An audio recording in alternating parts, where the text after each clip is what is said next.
ça me permettait de me reconnecter et d'être un peu dans la prolongation de la grossesse.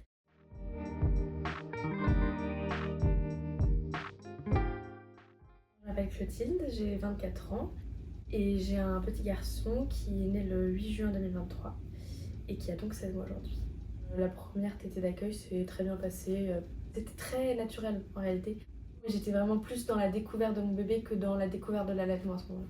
Mes seins ont mis du temps à s'habituer et du coup la première semaine, les deux premières semaines c'était difficile parce que vraiment j'avais mal, je souffrais, j'avais des crevasses, les premiers jours à la maternité j'avais des cloques, donc c'était un peu compliqué. Puis en plus on revient chez soi, on a son bébé, c'est déjà hyper bouleversant.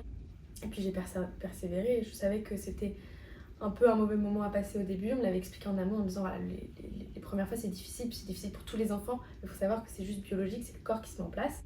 Et donc une fois qu'on avait cette information, c'était plus facile de se projeter. Il y avait aussi toutes les aides que j'ai pu mettre en place, c'est-à-dire les petits capuchons qu'on mettait de temps en temps sur les tétons pour soulager, pour séparer en fait le téton à vif et le bébé qui tète, les crèmes, les coquillages aussi.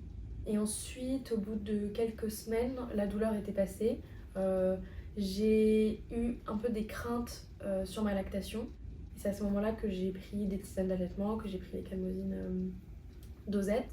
Juste après l'accouchement, où on demande souvent de mesurer les quantités, de timer les tétés, de timer les durées où ils tètent pas, de timer quel sein. Que moi, ça m'a un peu stressée au début. Je trouvais que c'était pas vraiment ça l'allaitement que j'étais en train de mettre en place et que ça correspondait pas avec la réalité.